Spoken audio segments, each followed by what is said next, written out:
Hey, what is up, everybody? We're back here with another episode of the GrandLine Grinders podcast, your favorite, hopefully, One Piece TCG podcast with a lovely little competitive leaning. And we're back with episode 17, and we've got the return of the wonderful, the esteemed VV Theory.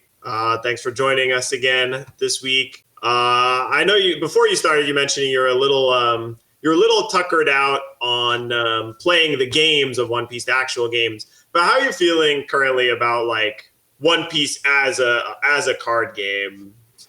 So, what's up, guys? VV back in on another Grand Line Grinders, right? Did I say that right? Did I get Yep. it right? Yeah, Okay. yeah, yeah. So I think the actual card game itself is incredible. The only, of course, doing what I'm doing. Anyone who's like a content creator and they're taking it very seriously, they're putting out content as much as possible.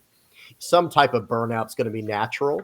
But as far as the game itself goes, man, seeing these tournament results in the West, the East is a little bit different. It's kind of hard to tell because they get everything first, and I don't think they have enough time to really mess around with it, like how we have the extra 3 months on them to see what they're doing with it, and not to mention bans and restrictions and whatever. But Yeah. I think for us over here in the West, this is one of the healthiest metas I've ever seen personally. And the game feels pretty fun to play right now, all things considered. I feel like no matter what color you prefer in this game, whether it be red, green, blue, purple, black, or yellow, you can find something. It might not be the absolute best deck in the format, but you should be able to find something that can compete at a pretty decent level. Yeah. And how are you been feeling, Kebby? Have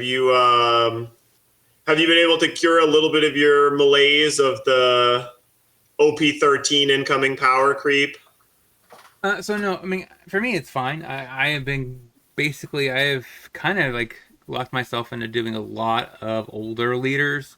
So, because now, like this coming week, I'm gonna be streaming 3 this week because I'm gonna finish off or 4. I'm gonna try to do 4 of them on stream, from OP3. So, and then I'm gonna do the other 4 next week. So I'm kind of just trucking through them. I'm also gonna probably revisit Blue Purple Luffy on stream this week because of PRB. So I'm kind of excited about that. Even though I'm not a huge Blue Purple Luffy fan, just because it's kind of just too strong. But at the same time, I'm kind of excited for it. This week we're gonna of course switch right into of course power rankings. This week we're gonna cover a little bit of discussion about the EB03 theme and OP15 theme has been now revealed. Just kind of giving a everyone's takes on it. And I think this actually is a pretty good one for VV Theory because he likes yellow. And I think yellow was pretty good represented on Skypea last time.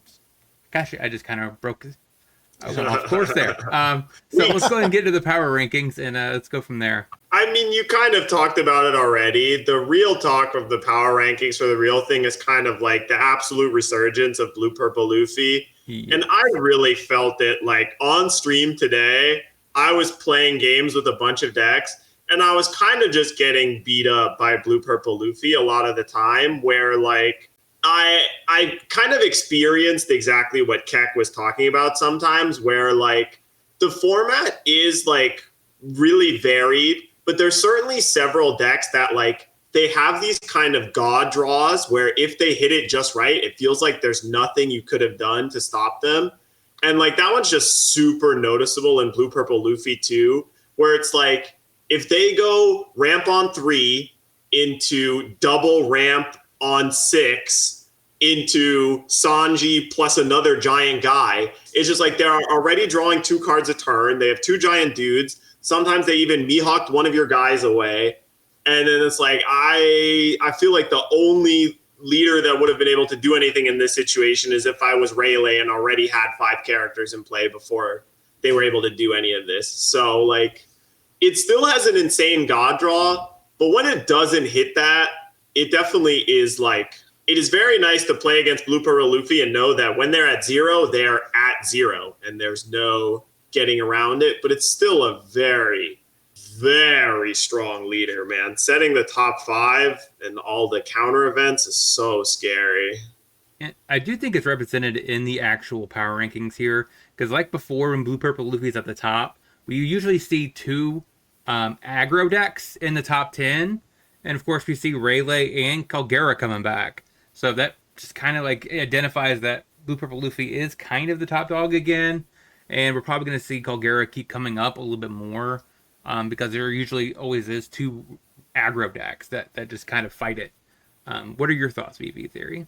So this was something I had kind of had predicted. I can't remember if we talked about it last time I was on, but I thought Blue Maybe. Purple Luffy. Yeah, I think we did talk a little bit about it in some way, shape, or form. I just think that Blue Purple Luffy was always the problem, the leader itself. I understand people's concerns with Gum Gum Giant. We've seen it do insane things, you know. I have no doubt about that. But I guess what I'm trying to say is if Gum Gum Giant was so busted, you know, we would probably see Nico Robin running around. You know what I'm saying? Purple Yellow Robin or Purple Black Luffy, which we might talk about a little bit later, right? Yeah. But as it just so happens, those aren't threats in the current format. Not to say those decks are bad, but they're not Blue Purple Luffy. And Blue Purple Luffy, I think the combination of what he's doing, like ramping up to 8 and 10 Dawn as fast as he can, and then drawing 2 a turn. Who would have thought that would have been insane? And then setting the top 5 in that way and drawing the 2 you want, setting up for your 9-cost Sanji. It's just a recipe for disaster. And I actually think one thing that would fix the leader, if they were just dead set on keeping the leader, I think the Sanji's the card that has to go. And I don't want to see Sanji go. I like the card. I love the card, in fact. But it really is the Sanji that's going, okay, we're going to slam 2 big bodies down. And one big problem I had with the game of One Piece from the very get-go, when I first got into the game, my first question was, where are the board wipes? Why don't I have some way to just get rid of this board so we can move on from there? But that's not something Bandai's interested in, obviously. In fact, they're probably interested in the opposite of that. I don't think they want board wipes in the game unless it's something like the 10-cost Kaido and Lin Lin, or, you know, some crazy example like that. But I do think those are healthy for a game. Who knows? Maybe in the future they'll add it. I do think it's a glaring thing. Like, if you've noticed, like most purple decks, by nature kind of struggle into Bonnie, because you're only able to get one threat at a time coming down, and they're able to tap it down, control the board, and beat you. As you see, Grape Luffy is slightly unfavored into Bonnie, but Blue Purple Luffy is the only one that seems to have a positive win rate against Bonnie. That kind of tells you that something is abnormal with this purple deck versus other purple decks, which are slightly unfavored in that matchup. Well, and I want to mention too, while we're talking about Blue Purple Luffy, notice how, like, look at the whole spread for Blue Purple Luffy. I'm not sure if it'll be on the screen or not for everybody to see, but it has a winning rate against everything except 4 decks, and those 4 decks, it's a 40% or higher loss rate. So that's really not even unbearable. You know what I mean? I think the 60-40 matchup is, of course, or I should say 40-60 matchup. That's a rough matchup, of course. But that's very winnable, because we see some matchups on here is like the 30 percentile. Those are very hard to win. You know, a 3 out of, you know, you're going to win 3 out of every 10 games. That's kind of the idea there. But man, a 40% loss, that's not even that bad. You're winning 4 out of 10 games for the most part, especially if you're a better pilot than whoever you're playing against. I just think Blue Purple Luffy's a little too much right now. Yeah, highest win rate with also the highest matches played by a healthy chunk is definitely a little scary. And it's one of those things where it's like, I'm kind of glad they've introduced the idea of pair ban now, because now, you know, now they could really hurt Blue Purple Luffy specifically if they wanted to, without like these giant like cascading effects on the rest of the format, you know. But it could happen that they hit, like you said, Sanji, I think, is the big culprit. And then maybe Gum Gum Giant if you want to as well. But it'd be really funny if they were like, okay, Gum Gum Giant needs to go, but only for Blue Purple Luffy. It's fine and everything else. Yeah. Like, that would kind of be an insane decision to say. But I mean, I see maybe how they could do it, but I think it's one of the main reasons to talk about Premium Booster a little bit, is to like introduce like, okay, is this going to be a set that like cements the dominance of Blue Purple Luffy, or will it be a set that helps other decks kind of fight against Blue Purple Luffy a little bit? And so we'll get into that, but like definitely want to talk about the other stuff in the top 10 here a little bit. Enel on the come up finally again, which has been really funny, where like Enel has some pretty terrible matchups and still doesn't have like that great of a matchup spread, right? Like still is a 5-5 on the spread there, I think. 5 winning and 5 losing. But the matchups it is winning is so high. And the matchups it is winning is 2 of the top 3 decks, right? If the top 3 decks are UP, Zoro, Rayleigh, then Enel is really good against Rayleigh and really good against Zoro. And those like winning percentages seem to be enough to like carry it to some spots. And I think people are finally cementing on an aggro Enel version as well. Like I've seen a lot of people go around now with like where your plan is just go second and I'm going to do Zeus into Kikunojo, into Kuma, into 8-drop Kid, into 10-drop Rushanel, and I'm just going to attack because you're going to have a tough time killing me, and a lot of my characters are going to have on KO effects, and then we're just going to win the race that way and like flip a coin with some good triggers. So it's interesting that it's made its way all the way up to 8, but you know, I was a believer, but I'm surprised that it actually is doing well. Yeah, and what do you guys think? Or who has Enel opinions? Did you want to go, Kevin? I'll go after you. No, you go ahead and go. You're more of an expert than me on that. I don't know about an Enel expert, but I do love yellow. And I will say that in general, I think it's good to see Enel kind of pop back up as far as yellow representation goes. You know, we got blue, yellow, Nami, and Calgar on there somewhere. But I will say, you know, that as funny as it is, so yellow is my main color in this. That's my favorite color in the game. And Enel's one of my least favorite leaders in the game. Because I think because of Enel's existence, because of how powerful his leader effect is specifically, I think that's why Rygo got banned, or Kingdom Come is what it was called for the English version. I think that's why they have to always treat yellow with kitty gloves. You know, seeing cards like the 6-cost Kuma is the most powerful yellow card we've seen in a very long time. I mean, I can't think of another time we saw a card that powerful. What, maybe 8-cost Katakuri or 10-cost Ace? I mean, I know they're both secrets, but, you know, I don't know. It's just... Excuse me. It's just good to see yellow being represented on this list, but I wish it was another leader, kind of like what we're seeing with Calgara pop up. I would much rather see them do yellow from that standpoint of like, okay, let's go ahead and get a leader on here that's like not just life gimmicks. I know that's a big thing for yellow, but I would rather the life gimmick, quote unquote, be, okay, I want to sacrifice a life to cheat out a character. Okay, now we're talking. Because those triggers, they're cool, but triggers are a very double-edged sword where it's like one game it saves your butt, and then the next game you're just hoping it can save you because the deck overall is a weaker power level because of the triggers, I feel like. I don't know, maybe that's just my perspective on yellow just from my experience with it. But yellow... Some people love gambling, man. You know, and I don't. That's the funny part, right? Yellow being my favorite color. That's the gambler's color in this game, you know?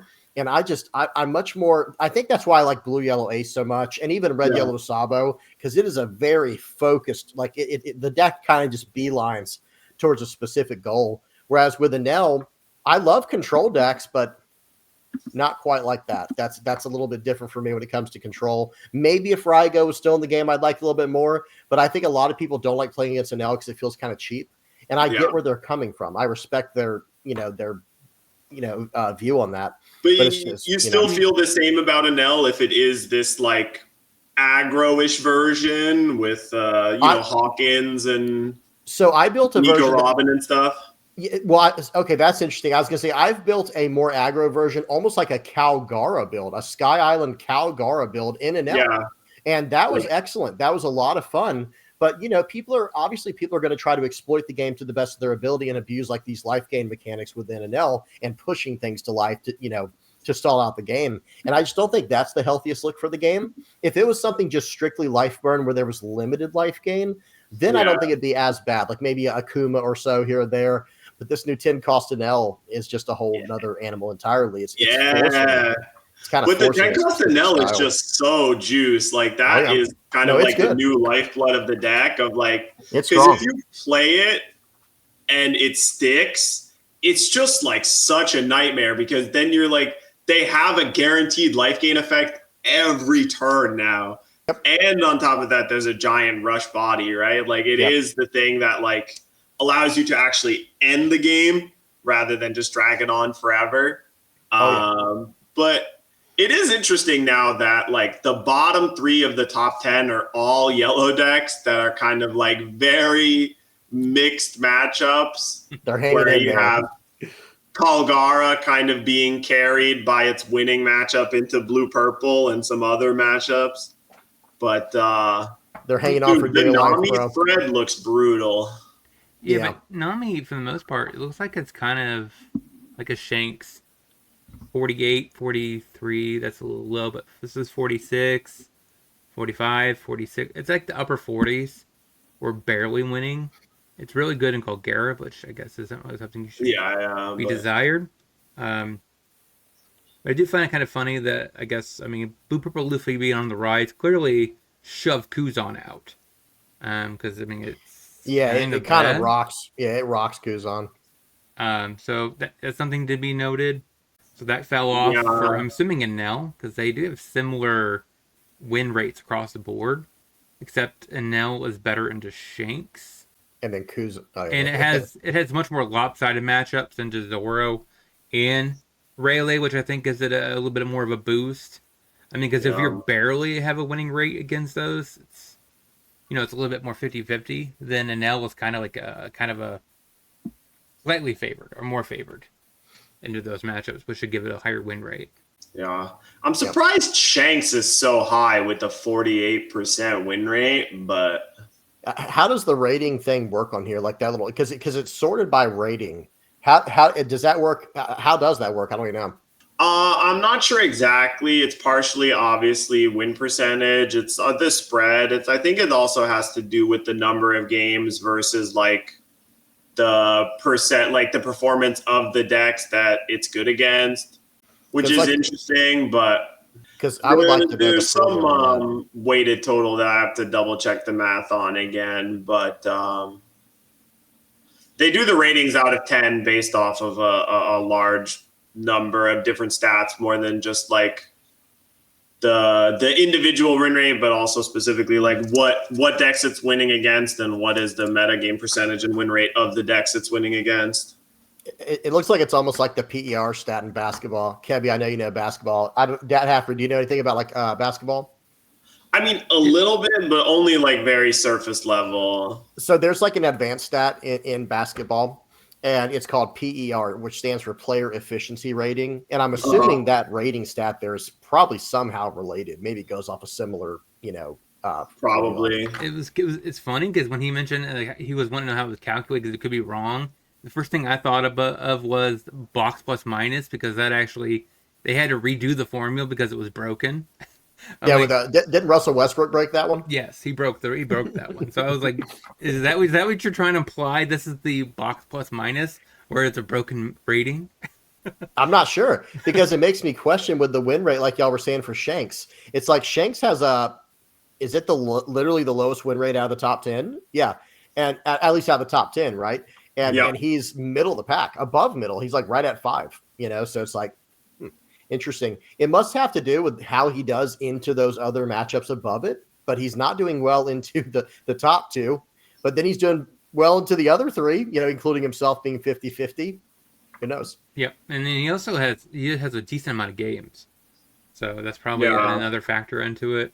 Relatively popular character, relatively simple deck, and also I think relatively cheap to build deck, which is kind of like pushing the leader up in games numbers. Yeah, he definitely will be cheaper. I'm definitely like, it's one of the ones where I'm keeping my eye on it because I think we'll talk about the Bonnie is Bonnie. I think Bonnie's the same, and Bonnie's been the same. But the last 2 ones are like a little bit of GP and Teach. But these 3 middle of the pack decks are some of the biggest winners from Premium Booster 2. We can kind of start moving on to that too, because it's kind of funny. Like Shanks and GP and Teach, I think all gain some from Premium Booster 2. And Shanks seems like it might be one of the really big winners, where it gets like 2 really good cards and 1 card you could play if you want to, give or take. I did want to say one thing. I'm hoping it'll help.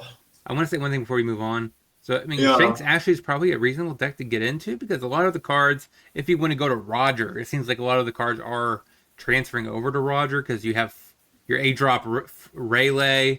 I think it also plays 10-drop Shanks. So Yep. like it technically is playing some of the cards that are in Shanks if you wanted to have something in between here in OP13.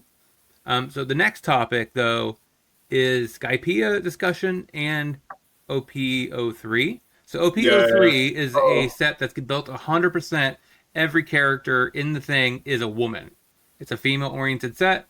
You mean EB03? As a theme, yes. That's why so far everything has been spoiled has been a girl. If I understand right, it's supposed to be a girl set. And then, of course, OP15 is supposed to be Skypiea.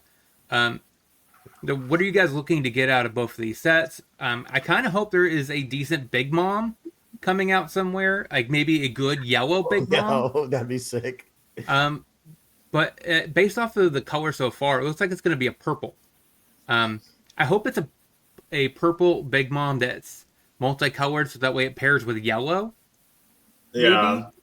I don't know, but there's something I would kind of want. The few spoilers we've gotten have been for Kobe, which is kind of an interesting. Like the 2 Kobe cards are pretty good, but I'm trying to even think of like what female characters I would want to see. I mean, there's been plenty of Bonnies, obviously. Yeah. So like we have Peacock. Like these 2 cards seem like the first competitively viable cards, right? There's this Peacock, which is a 4-cost, 6,000 power sword character. No counter, which is awkward. But yep, and you have Hibera. Yeah, Hibari. So those are 2 interesting sword ones for Kobe. Yeah, and then we have. I mean, 2K to all of your characters is so good. Yeah, and I think they stack too. Like if you have multiples down, I don't think it's like oops, hit my mic. I don't think it's like notice how it says all your sword type characters with a cost of 6 or less gain plus 2,000. Yeah, you're right. So if you have like just 2 of these down, they are not getting your board. At least not in the traditional sense. They'll have to load up big time to get their characters through. Yeah, they can just never engage with you in combat at all. It just has to all go face. And like the fact that this is like a mini queen or whatever, right? Yeah. Just on play, discard 1, draw 2. Mm-hmm. Just like pure upside on this card for sure. Yeah, and it gets around its negative, so you can get rid of some brick and then draw 2 non-bricks. So yeah. In a way that helps. And then, of course, you have Ibori, which makes it where they could attack active on play. And then it has... activate main -1. This one is like, I'm not sure whether it makes the cut. Maybe only has like 1 or 2 of, just because it's like small and counterless. But the 4/6 just seems good, like really good. Good on defense, good on offense, card advantage. Because it even buffs itself. It's not even other. It's like, so it's a 4/8 on defense. And of course, we have Cammy. I can't remember how many popular female. I guess we should get Shiroshi as well. I'm hoping to make a good Shaki. I feel like we only have 1 Shakuyaku right now, so that would be a cool one. And I don't know how many more females were in East Blue for Kaya. I mean, for Nami, I should say. Yeah, for the new Nami. Yes. I don't even know. So I'm not really sure. Like, we're all showing our misogyny here. They're asking us name a One Piece woman, and we're having a hard time doing it, huh? I'm sorry. That's not what's not. No.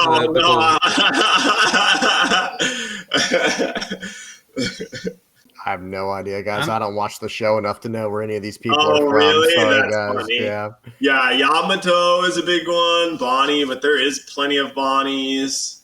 And then you probably should see maybe the full. Yeah, this card was interesting too. 6/7 with counter on play, bounce a character, original power 7,000 or less. Like this card seems actually pretty good. It could be like better than Kairos in some situations. I hope it says or less, because if it doesn't, this is not very good. Oh, you're right. Yeah, if that's not 7,000 or less, that card's kind of... Yeah, then it's terrible. Yeah. We're hoping it's or less, but... I don't even like that it's original power, because like now we have Emu who's making a bunch of 7... Well, I guess it doesn't even matter against Emu. Never mind. I was going to say, he can't even bounce the characters back. Oh, wait, you just can't bounce them back. Yeah. You can't remove anything from play at all, but... Seems like good BOA support, though. Yeah, it seems like they're trying to make Boa a thing potentially post rotation. They're giving it cards because there was one in OP13 as well, right? That's like there's like a 5-drop that lets you play a 6-cost Boa from your hand. Yeah, So one of Like them that that one's really that interesting. one looked really good. so one of them that I But assume one of them that I assume is going to be that's coming at some point is going to be Perona, right? She's a pretty big character in the yeah, in the show. I would assume she would get a card in the set. Like you said, Lin, man, we got to see Lin, right? Yeah, Young yeah. Lin would be crazy. Damn. yeah, It definitely feels like you know how they like they create these like promo leaders for leaders they ban that are like so much worse or whatever.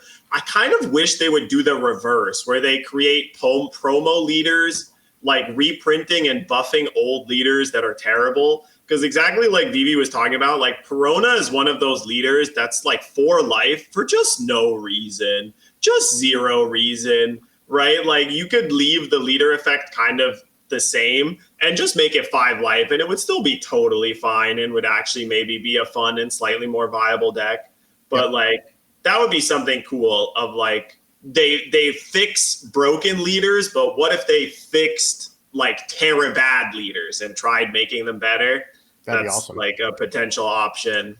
I could see that. Like maybe have a poll, like engage the community to see which ones that they would love to see fixed, and then fix it, make it better. Because I'm pretty sure some people would love to see.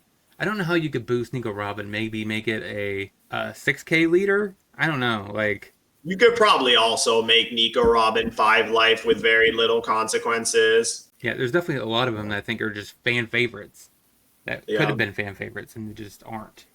Well, and seeing how like Sanji is now, right? Blue purple Sanji, like all he does is attack and he gets his Dawn for the turn, you know. So like maybe instead of making, I like how she has Banish, but maybe make her more stuff that goes Dawn minus, and then make her where she can attack to get it back like Sanji. I love that. I mean, I think they should do more of that. That makes blue purple Sanji such an interesting leader, at least in my Yeah. opinion. But I guess then quickly, like, are we looking for anything for Skypiea? I guess Vivi, you're kind of hoping for the revival of the Sky Island aggro and L style deck. I guess It'd be seven nice. drop and L doesn't rotate. I don't think. I think it's block 2. I think Yeah. right. So I believe so. Could be. It's pretty 05. Let me see. I think so too. I'm kind of hoping that it's centered more around the old arc, right, with Norlin and all them, Yeah. and maybe have him as a leader. Maybe Oh, that'd be Nolan kind of leader spicy. would be pretty cool. It feels like they've already been making slowly more cards for Kagara, so maybe they'll get even more Kagara cards. But And I'm maybe kind of hoping for a revival of like more aggro Sky Island and L because I used to love the 7-drop Russian L. That used to be one of my favorite cards back in the day. Card's awesome. and the And other it question, was set 5, like you're saying, so it's block 2. and the other question is, what can they do with the Nell to make it where it's not a hated leader? Like how can they print him to be interesting that feels like him, but They could make like a multicolor in L or something, maybe. I don't know. I think he With should have been leader. the first ever leader that had a once per game effect to have what he has, because like that ability to gain life every single turn, I think it's just too much. Like it'd have been cool, like I said, if it was like, okay, once per game, trash your card fan to gain life, that whole mechanic, and then give him one other effect. He would need one other effect from there because then he would essentially just be like a 5 life leader, but with access to, you'd still have your life gain mechanics within yellow. But yeah, I don't know. I just think that effect in particular was not good for the future health of the game, especially for newer players. You start attacking into an NL as a newer player. I've seen people do it, where they're just attacking in like, this is broken. It's like, well, it's not broken, but you have no idea what you're doing. So you're just going to automatically lose. It's like a 0% win rate for a new player to go against an L unless it's 2 new players. That's obviously different, but you know what I mean? yeah, Yeah. because they would need to know that you're supposed to get him down to 1, let him then just pass the turn, and then next turn you have full swings to get that last life off. But it's just Yeah. Well, even 2. I think you're supposed to just make them sit at 2 because they just keep gaining the life back at 1. They'll Yamato you, they'll NL you, they'll do all this crazy shenanigans. It's a nightmare. Yeah. Yes. Yeah, I mean that's like the news. It's hard to think of what new stuff they could do with Skypiea, and I'm sure they will. Right? They'll create some new cards. I know they will for the 7 Warlord set that comes first. Oh, I guess that's one last thing. 7 Warlords, and they announced there's going to be 7 leaders in the set too. But I wonder which 7 Warlords they'll pick, since there's been more than 7 Warlords over the course of the show. They've had that, like, several have been defeated and then replaced. But there's certainly a lot of interesting options there too. But Yes. I always feel like when I learn, like, oh, what could they put in the new set? And I'm like, dude, I'm probably going to come up with something that's way worse than what Bandai would come up with. Like, they're doing fine. I'll let them do their thing. Most of the time when I see a custom card posted online, I'm like, thank God that person's not making the actual cards. That would be terrible. But, you tell like the fan-made cards? Is that what you're saying by custom card? Like, yeah. Okay. When people they're like, oh, here's my fan-made Brook leader or Don Krieg leader or whatever, you know? That's cool. Yeah. Yeah. The only thing I'm having a hard time remembering, like when I think of the original Skypiea set, all I think of is yellow. I cannot think of any other color that was in that set and what leaders were on that set. Well, they were all like all the yellow cards. You're talking about all the way back in set 5 when Enel came out? Yeah, it was Bella Betty, right? Was one of them? Was in that Bella Betty? I don't remember. It might have been, but yeah, all the yellow cards though were the Skypiea ones though, or the Sky Island, I guess is what they wrote the name on there. I can't remember anything that was in black, purple. Let me bring it up. Got it around here. I mean, I think you definitely have something right there where hopefully they'll branch Skypiea out to maybe a second color or something, so that it isn't just like everyone on that island is yellow color or whatever, and only like it definitely is unfortunate that they announced that like, oh, this set's going to be about Skypiea, and then everybody's first thought is like, what? So it's going to be 100 yellow cards or like 130 yellow cards. That's right. Yeah. What else is going on Skypiea other than yellow cards? So I understand that sentiment. That sounds perfect. 130 yellow cards. Okay, now we're talking. We're finally talking. Case for BB signed up. All right, I'll take a case. Yeah. So here's what it's going to be. Right, it's going to be like OP13. Every leader's going to be yellow lined. Yeah, I like that. Oh yeah, where OP13 had 4 red leaders. Yeah, yes. I guess they could do that. And they're just gonna have Enel be yellow blue. They're gonna have Nolan being yellow red, and then just go down the list and have the yellow be everywhere. Could be. I felt like that's what they were gonna do with the 7 Warlords one. I felt like blue was gonna be the primary color in that one, and I'd be very surprised if they don't have we don't know what the 7 Warlords are going to be, right? Has that been confirmed, by the way, that it's going to be 7 leaders? I didn't see that. Yeah. Okay. So, I mean, they confirmed 100% 7 leaders, but we don't know which one. Right? Yeah. I would be very surprised, though, if they do not have, like, Kuma, Dofi, Croc, and Mihawk in there. Like, those 4, I feel like, are a lock. And then, like, whatever after that. Yeah, it might be the first like Crocodile and Mihawk leader. They might combine some together. That'd be cool. Because technically Teach is a warlord as well as Gecko Moria. So I want a blue-black Gecko Moria deck. I would love that. Yeah, that actually sounds really cool. Yeah. It'd be fun. Yeah. Reanimating some of the blue cards from your graveyard, some mill, some draw discard stuff. Yeah, because there's even that 4-cost Gecko that pulls out a 7 Warlords from the trash too. You know what I mean? Like that could just be so awesome if they did something like that. And plus the new 7 drop in PRB02. Yeah. PRB02, perfect. Lovely segue. Perfect segue. So now PRB02 coming out October 3rd, confirmed. Yeah. So that means pre-release is probably going to be September 27th, if I can math correctly. September 26 or 27 will be pre-release for PRB2 if they're doing Premium Booster 2 pre-release.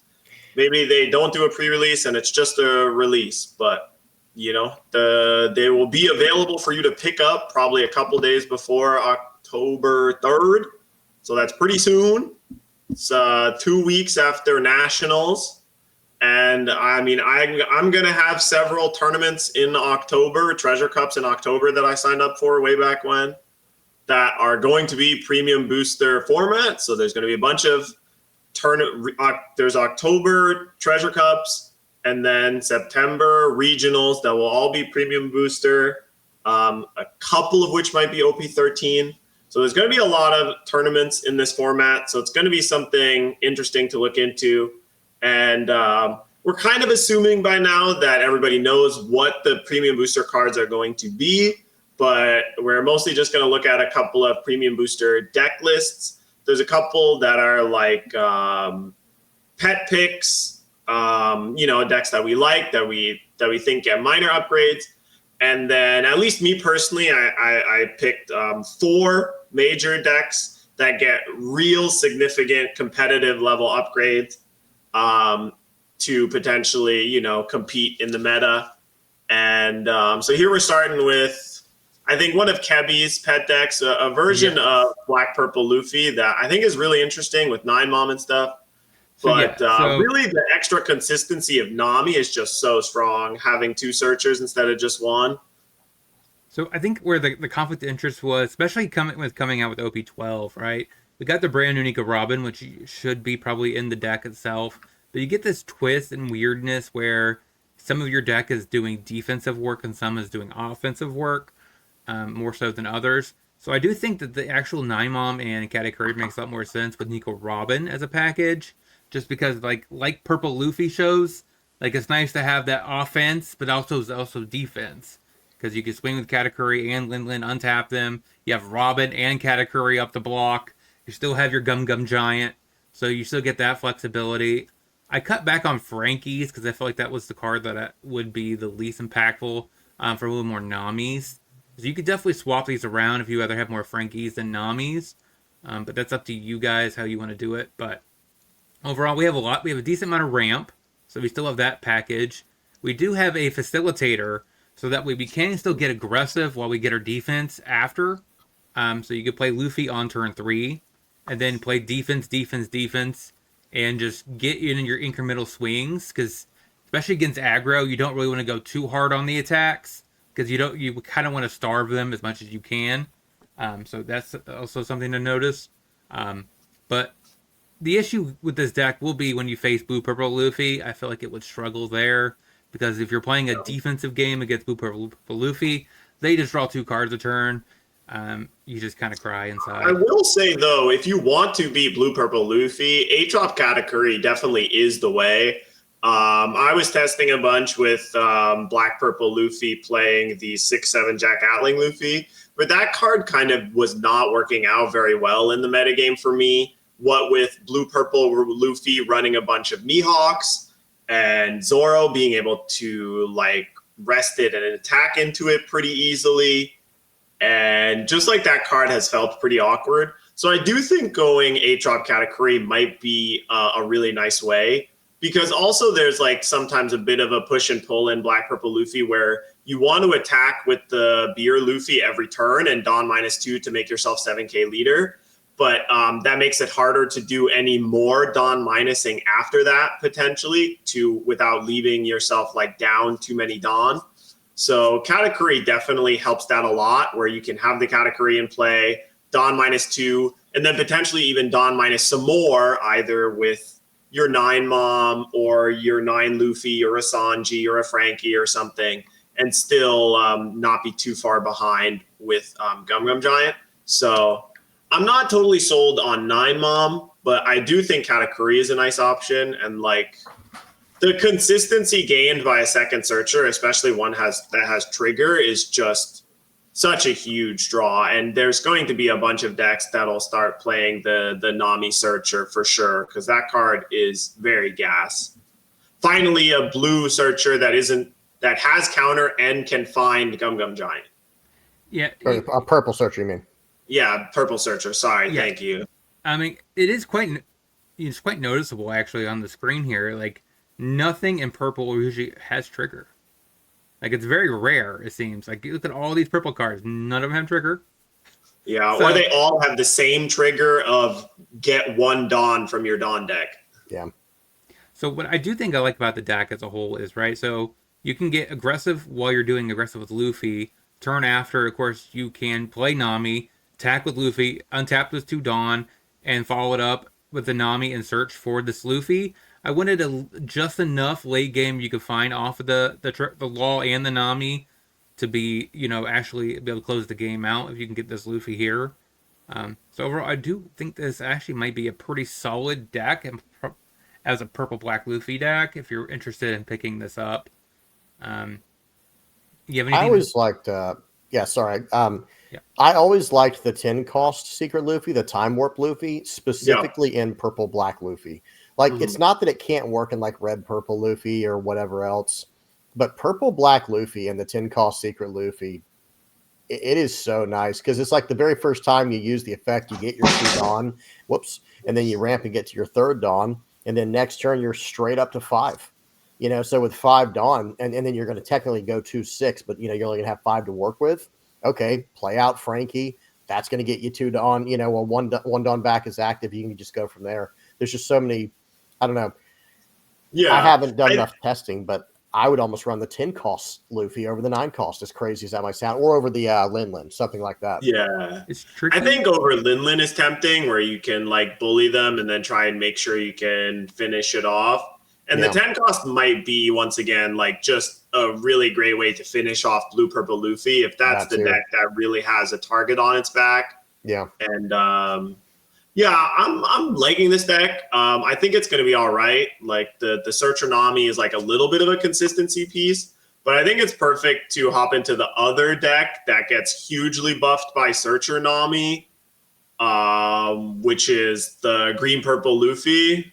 Yeah, the green purple Luffy deck.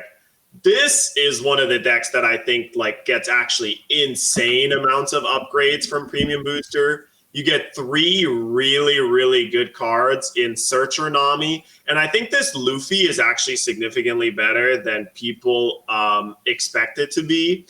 Just because it's basically Green's Magellan, right? That's the way you kind of have to think about it. And Magellan is the same thing, where Magellan isn't always good, right? There's a certain window of turns where Magellan is good if you play it and you keep them off of a key Dawn turn, right? Like the 8 or the 10 Dawn. But after that, it's kind of dead. And this Luffy is the same thing, where if you can play it on the right turn to like keep your opponent off of a 5-drop, or keep blue purple Luffy off of being able to play their 9-drop Sanji or whatever like that. Because the way it's worded is, if they have 7 or less Dawn at the beginning of their next untap step, one of their Dawn doesn't untap. So if they go from 7 to 9, they only have 8 untapped Dawn, right? If they go from 4 to 6, one of them stays tapped. And it just allows you to get so much tempo in a deck that is just about like putting the opponent a little off of balance and then spamming out your Sanji puddings and stuff and going for the kill. It's just a really nice curve filler after Sanji pudding. It has counter. It's a nice tempo play. And now you have so much more consistency with Nami, Zoro, Juro, and you could even play the Searcher event if you want to. But I opted just to play like more Dead Man's Game instead. But this deck already had a pretty high win percentage rate, right? It was like one of the decks that was decently above 50% in the top 10. I think it was like 52%. So, but it seems like not a lot of people play this deck, even though it's very good. But I would expect people to start playing it more, and I'd be warning people to become prepared for it. But like, what are your opinions on green purple Luffy, Vivi? Have you tested this deck much? Not with these new cards. I messed around with it quite a bit, like in the more like standard version of it, the previous version of it. And I just think the deck was really strong. It was just like this consistently solid deck. Now, as far as that new Nami, I do think is massive. I'm curious to see how that 4-cost Luffy will come into play. Like you're saying, like maybe it will be really good. Because is it basically taking the place of the 4-cost Zoro that used to be there that would tap down and could get rushed if they had 2 or more characters? I did like that card, but I do like this one will definitely be better against the decks that are trying to go tall. I'm trying to think. How is it worded? Can you click on it one more time, Kebby, just so I can read it? So, okay, your turn on play. If your leader is multicolored and your opponent has 7 or less Dawn cards on their field. So you're saying when they untap and go to 9 Dawn, that's still, you already did the effect, so they'll only have 8 Dawn for that turn. Is that the example you were using earlier? Okay. Yep. Yeah. Or even if they were on a 6 Dawn turn, they were going to 8. Now they only have 7. So I do like that. Yeah, that is like a miniature version of Magellan. Maybe you combo it with Magellan. But that could be interesting. But yeah, I this deck was already really good, and now it's. I feel like with what's going on here, this is the least amount of bricks I've ever seen in the deck. Yeah, exactly. But yeah, I think it'll be very good. This will come out basically in between where we are now in OP13, right? So it'll have. Will this be available for nationals, or does this come out after Nats? It's after. Okay. So it will have like 1 month to really shine, and then we have to see how it does in OP13. Because this all looks very good right here, but I am very curious to see how this does into OP13 because it's just a different ball game. We'll have to talk. Maybe we can talk about that on the next one. I know that's not up for the lineup tonight, but yeah, for the current, for the time being, yeah, this looks really strong. It looks really solid. And what was its worst matchups? Let me see if I can bring that up over here. Like right now, it's struggling into Green Zorro, Rayleigh, Bonnie, and Shanks. And it's not that bad other than Rayleigh. The others are like high 40s. So maybe that will give it the few extra percent that it needs to be competitive into the others, or at least closer to a 50-50. That could actually really help it out. Yeah. There's just a bunch of especially with the 4-drop Luffy, where it used to be you had the Zoro Juro. Not only is it something that you can play off of Luffy Taro, but it is a card that rewards you so heavily for knowing what your opponent wants to do. And even in the Zoro matchup, if you're just okay, I'm going second, Zoro's going first. On my 4-Dawn turn, I play this Luffy. Now they're locked out of Tashigi Cavendish, right? Yep. That's such a huge upside. And there's just little things like that where if you know what your opponent wants to do, it can be so punishing. To take them off of their curve out turn, especially on turns where you can play 2 of these potentially. But I'm a little high on it, but that's just because I see those extra avenues of it, right? Sure. I have one question. So did this Zoro here, did it replace a purple card or a green card? Which Zoro? The 2K counter? Yeah, the 2K counter, the new one. It's a 2K. So you probably had Usohachi, and you've still got the blocker Sanji. So the choppers, the little choppers, right? Yeah, the little 2-cost choppers.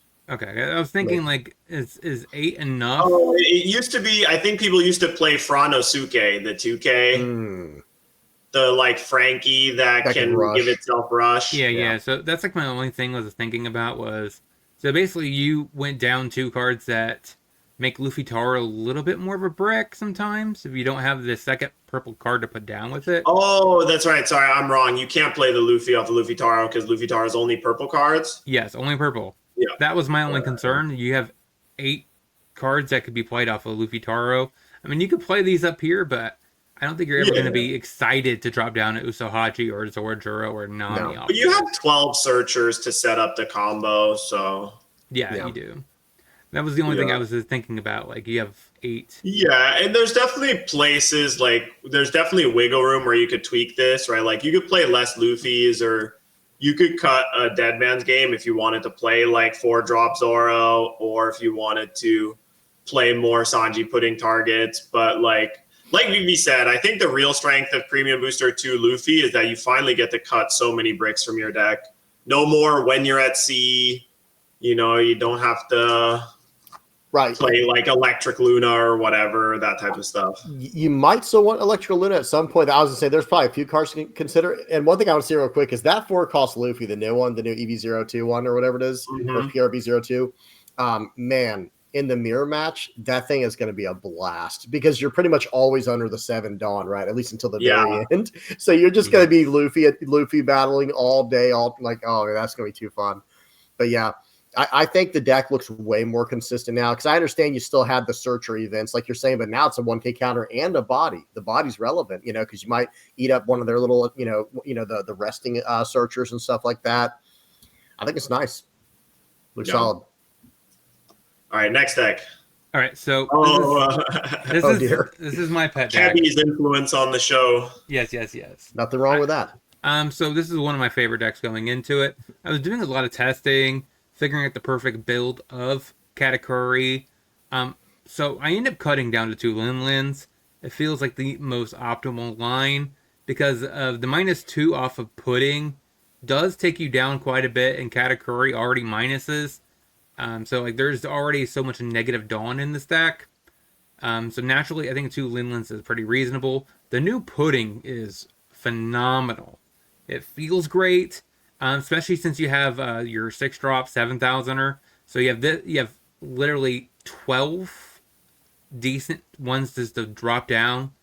You have your Perospero, your Dafuku, and then you have Katakuri that just comes down with Pudding, and it feels pretty fun. Like you actually I hope you guys actually enjoy this as a whole. And of course, you still have the Katakuri line here. So overall, I'm going to hand it off to VV Theory and get his input first. So Katakuri in general, like purple Katakuri, right? The leader is surprisingly good. I mean, anyone who has not tried the leader yet, I do recommend people at least try this leader. And when you lose your first 2 games, which is bound to happen, and the deck starts making sense, something does click where the leader's better. I'm not saying it's going to go win anything major, but it really does just have this incredible potential. And I think what's going to push a lot of people away from playing a leader like this at the big tournaments or just locals is there's that awkward time where it's like, hey, I need to see the top card of your deck. You know what I mean? That just presents such an awkward thing to do. And, if you know all the people at your locals, of course, why not? But man, imagine trying to play a deck like this at a regional or some big level tournament. And all of a sudden it's just so awkward. And then the nerves are going to play with you. And, I'm sure there's, it all comes with practice. You can get better and better with it. But I'm very curious to see what the matchup spread is for this deck. Kevy, is there any specific matchup that you are really good into in the current meta, of the top 5? You remember the top 5 on the list? Are any of those decks something you're really, really good at?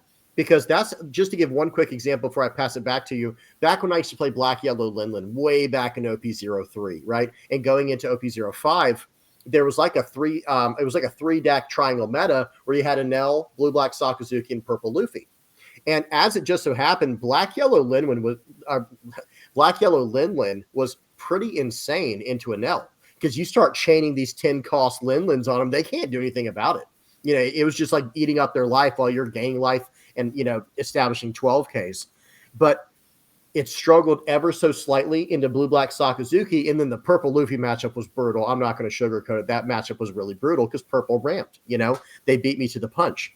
But with this deck, is there out of the 5, how does it do? So, I mean, I feel like it's probably reasonable into Shanks. It's not terrible. Bonnie, wrong deck. Yeah. You'd be trying to beat up on Zoro using a drop Katakuri kind of. I feel like that would be your best matchup is Zoro. And the Rayleigh matchup isn't terrible, but it definitely is not great either. I think it's a little bit better with the Conquest of the Sea.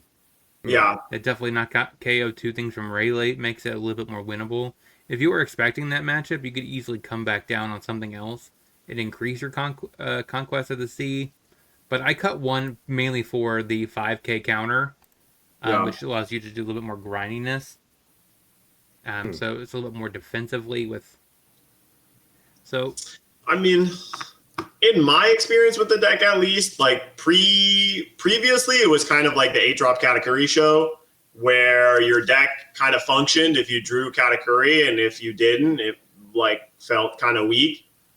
But now that you have a second card that is Katakuri levels of powerful, because draw 2, play a free guy, and it's a 5K body that doesn't need any additional Dawn to attack, is just pretty juice. So I'm kind of middling on the deck just because, I don't know. I guess like looking at the top card of their deck and remembering the cost is just like a little bit too much work for me sometimes, or it's like I want my cards to just function when I put them into play rather than need some extra hurdle. But the power level of the pudding is definitely not to be scoffed at.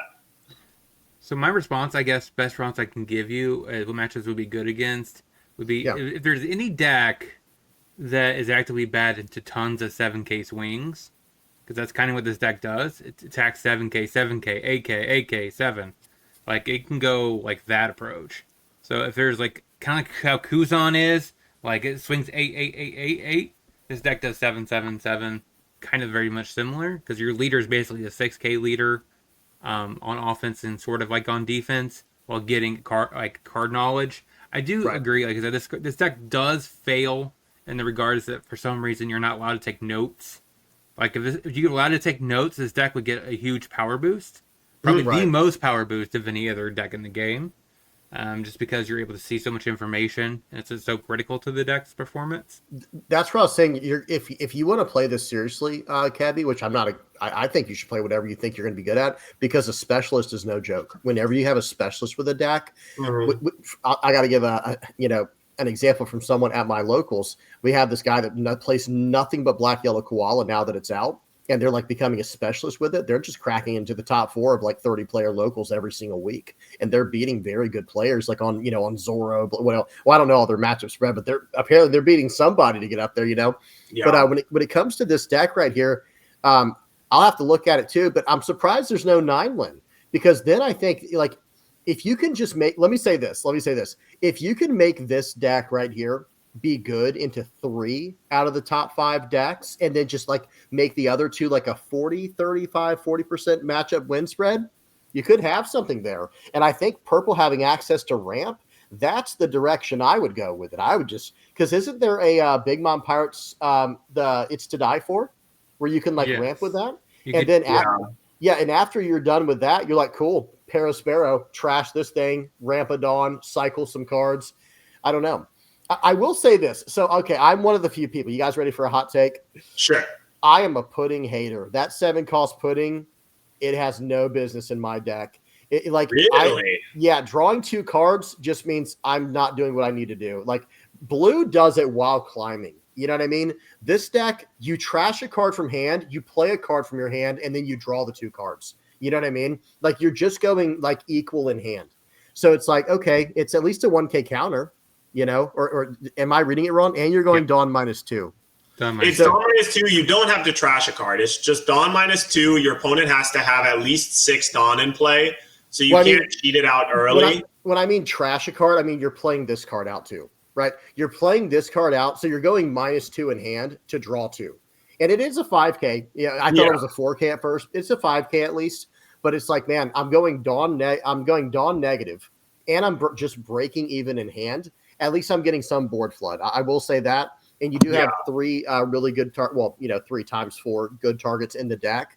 But man, I'd rather be a 9-cost Lindland. I'd rather just curve out straight up the thing and then just boom, start dropping stuff on them, because I don't want to stay backwards in Dawn. If I'm playing purple, I wish they'd introduce Dawn minus effects into other colors. Like imagine like an aggro red rush deck that had Dawn minus in it, like red exclusively with Dawn minus. That could be really interesting. But purple, I'm like ramp, just straight to the top. I want to get to 10 Dawn, and I just want to drop 8 cost after 9 cost after 10 cost on you, just nonstop for the rest of the game, and just go from there. But I don't know. I might be a little crazy. The pudding is like, it's one of those things where I kind of understand where you're coming from, but it's like when you hit the draw of putting into play Katakuri out, and you're like getting your Dawn back, and maybe you even got an additional Dawn back from the 3-drop pudding that you already have in play or whatever. Sure. Then it's like you're kind of like just trying to turn this deck into a curve out deck, right? Where you're just trying to go Searcher. You're just trying to go Searcher, Pudding, Parasparrow, 7-drop Pudding into Katakuri, right? And then like run them over on curve. So I almost wish there was like a 3rd Searcher you could play just to try and even out the curve a little bit more. But it does feel like the deck is just going to turn into like find a way to cheat out 8-drop Katakuri, whether that's either with the 2-drop Katakuri to cheat it out or the 7-drop Pudding to cheat it out. The idea is you're just playing this 8-drop Katakuri for less than 8 and then using the rest to attack them. Right, because here's the crazy part too. Like, say we do that curve you just said with that 1-3-5. If we do the one drop search, 3-drop Pudding, attack with leader, we get the Dawn back. 5 Parasparrow. Now we will technically ramp a Dawn, right? We'll go from 5 to 6 Dawn, right? How does Parasparrow work if we still have the Pudding down?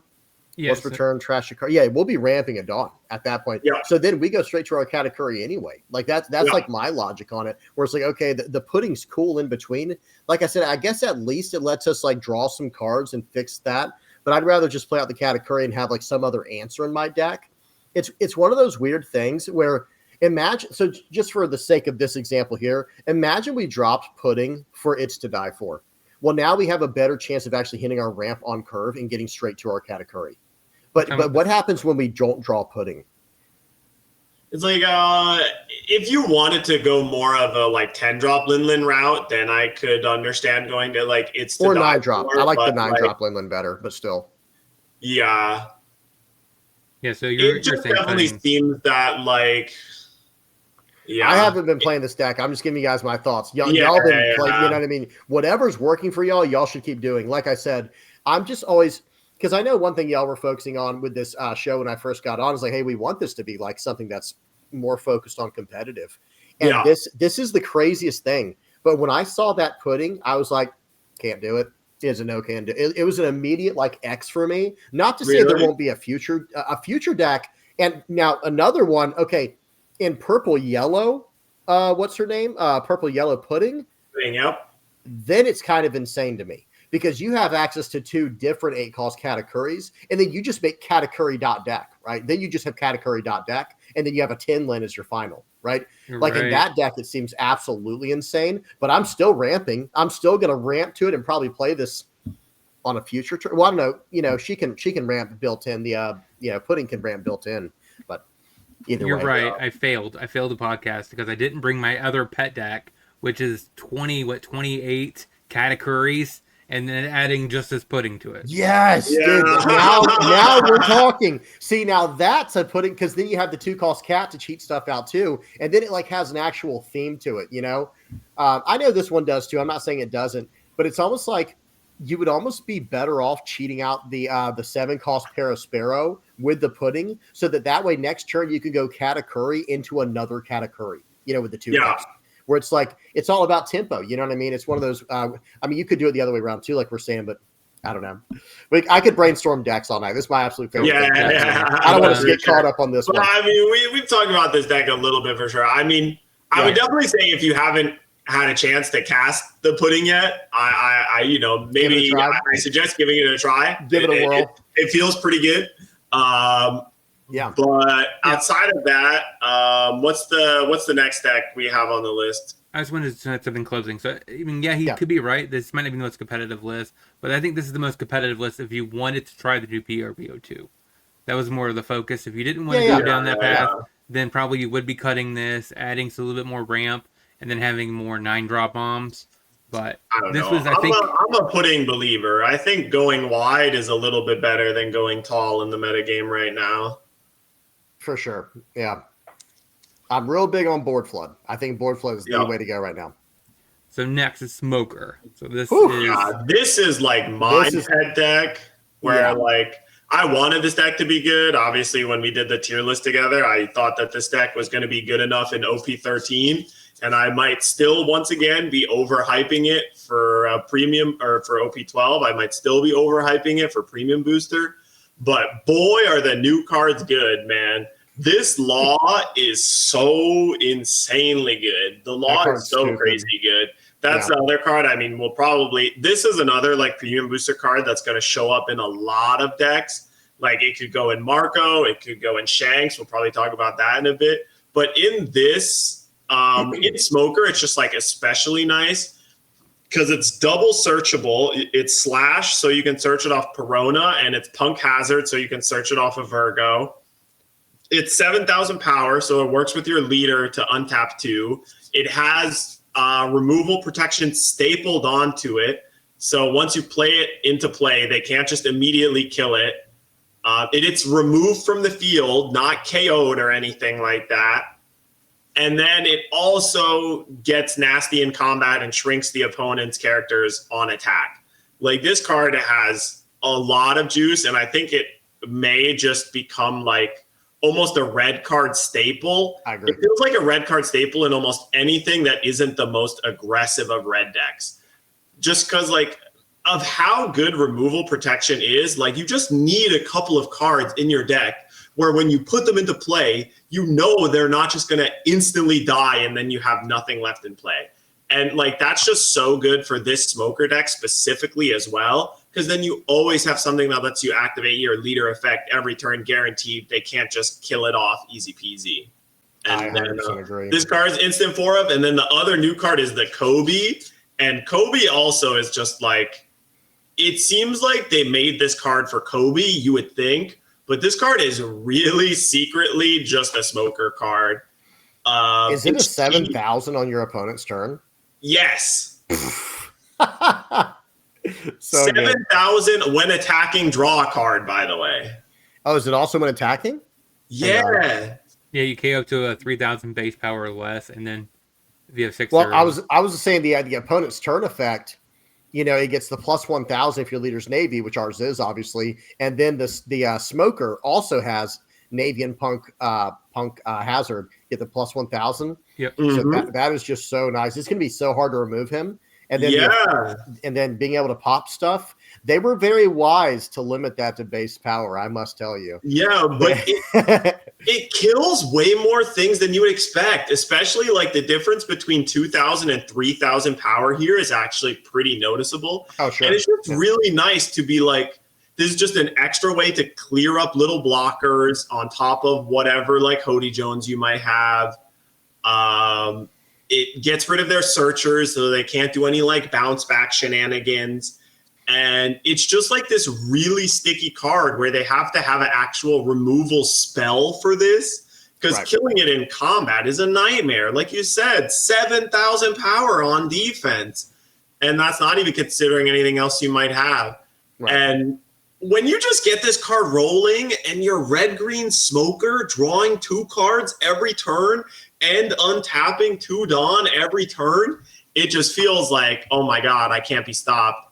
So this is a very like linear version where it's just all 4 ofs plus 2 Paradise Waterfall. So there's probably some wiggle room here if you want to play like blocker Bonnie or Dead Man's Game or Electrical Luna or whatever.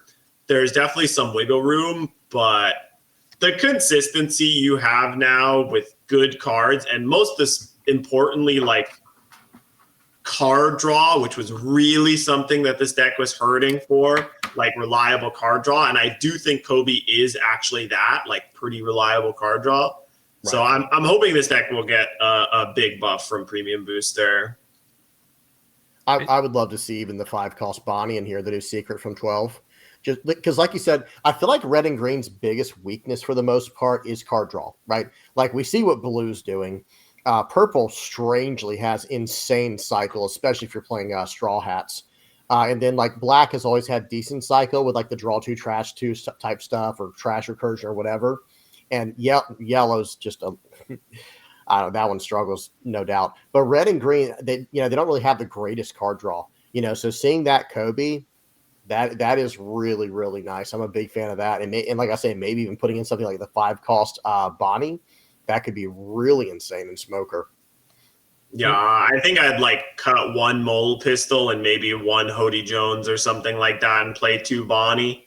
That would be my my first thought. But are you set on the waterfall? Are you like super set on the Paradise Waterfall, like with the Mihawk? No, I'm not super like forced to be on it, but it does feel a little bit better with with cards that you really have when attacking, that you really want to attack with multiple times. Right. But I could see that maybe you just want this to be like Dead Man's Game or another 2K or something. Sure.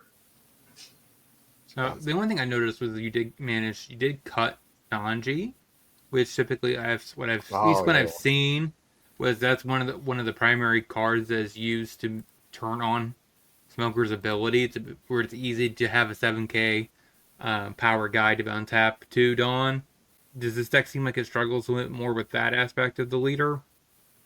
No, I mean, getting the 7,000 power is not that hard because you do have like Smoker and Law and Mihawk as being like really good ways to activate that. I mean, I could see like the Sanji was one of those cards where it's like a nice curve filler and card advantage thing, but almost every time that I have Sanji, unless it's like literally the 3 Dawn turn, I just always found myself being like, man, I wish this was Kobe. You know, if it was Kobe, it would be gas because the Kobe just stacks too, right? If you have 2 Kobe's in play, you just go off. You're just drawing 3 cards a turn and dumping your hand with your leader effect. Oh no, And I'm not suggesting cutting Kobe for it. yeah, It's just I just found that it was like stickier, and I wanted as much of the other like defensive cards, right? Like the Koshiro and stuff like that. But I will say that card is nice though. That since I forgot about it once Kevin said it, I was like, oh yeah, 3 calls Sanji. It's like you said, it's just such a nice curve card. And then like, okay, later in the game, 1K counter. Oh well, you know what I mean? Yeah.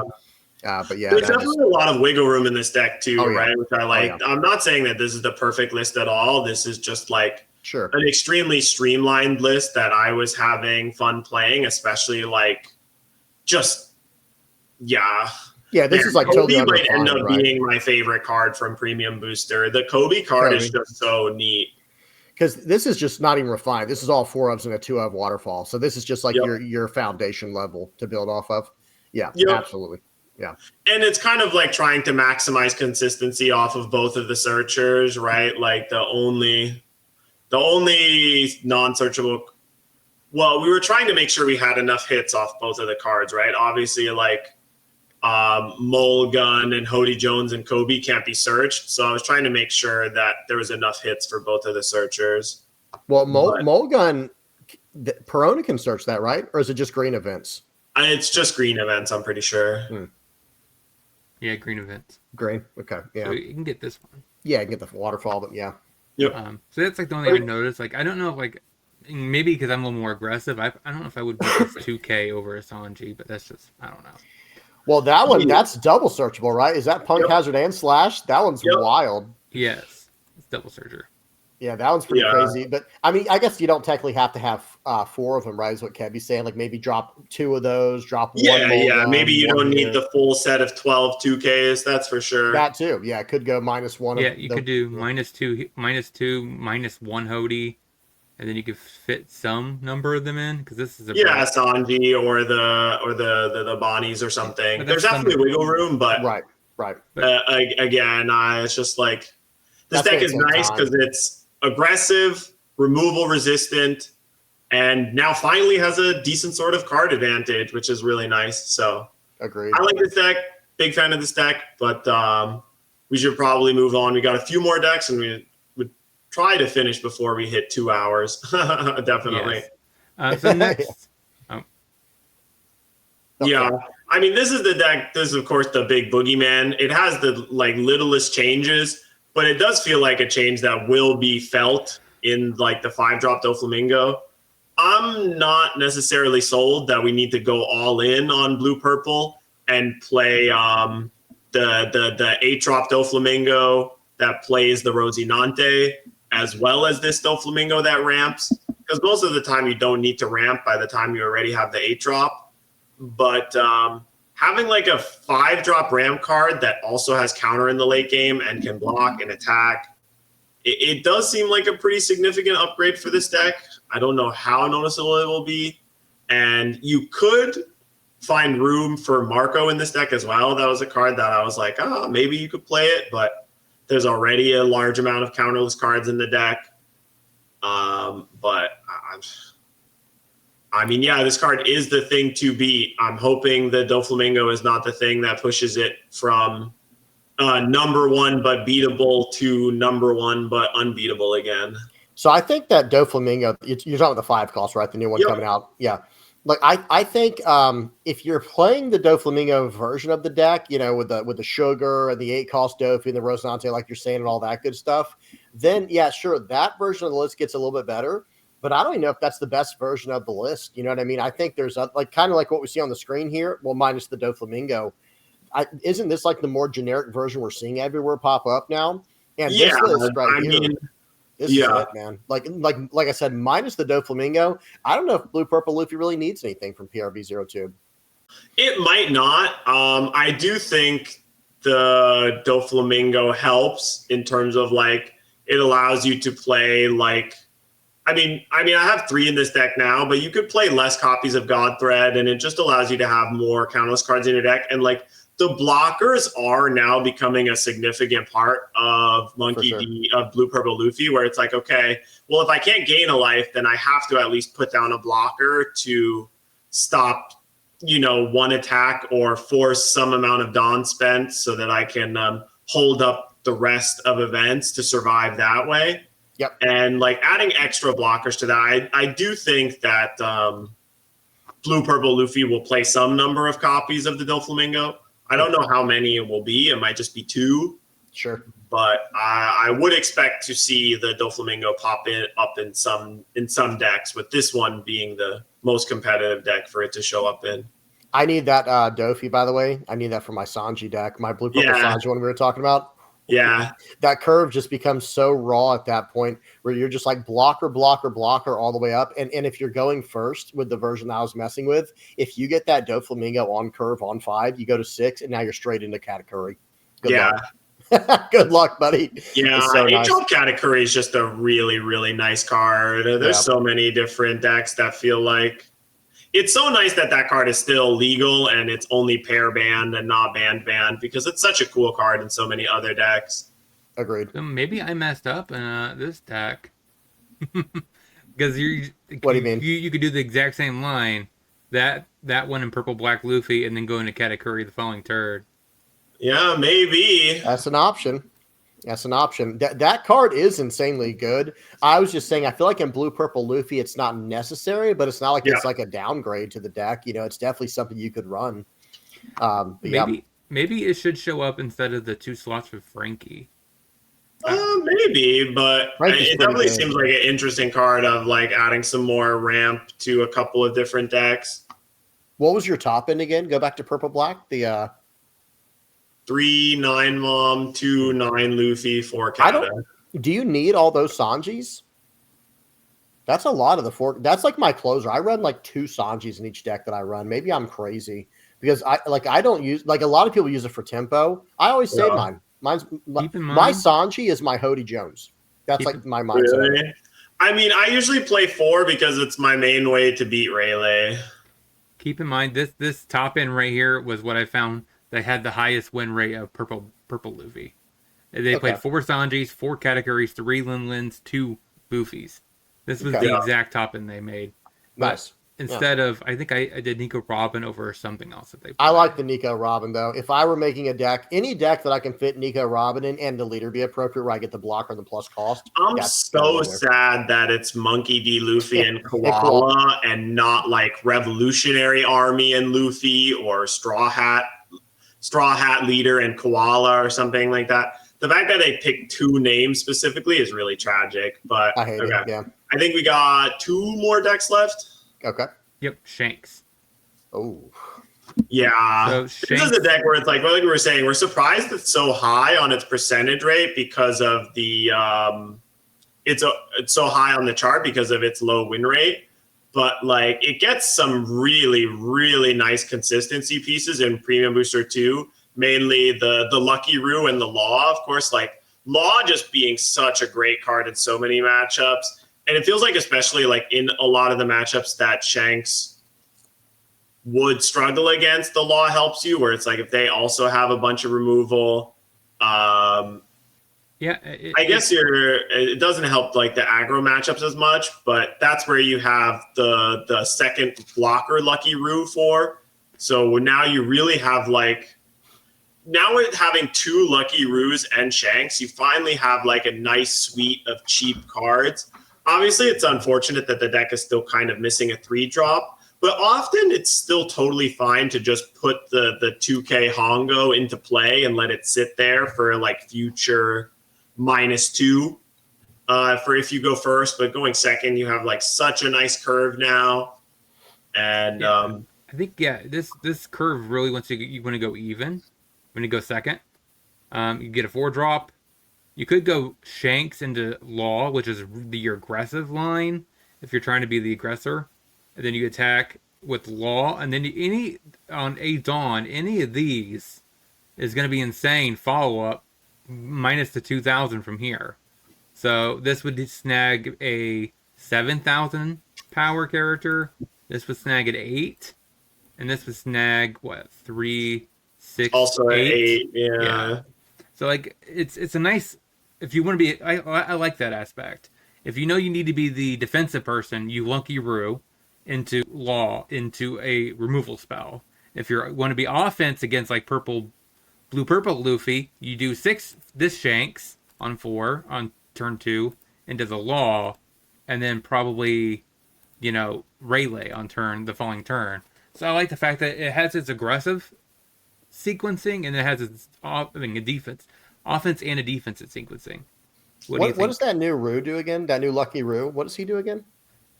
So it's a 4-cost 2,000 power blocker, and it's on play. You can discard a character with 6,000 power or more, and you draw 2. Now that card, I really do like that. I'm not going to lie, because it's like a little 4-cost 2,000 power blocker with a 1K counter, and then just like trash a card from hand.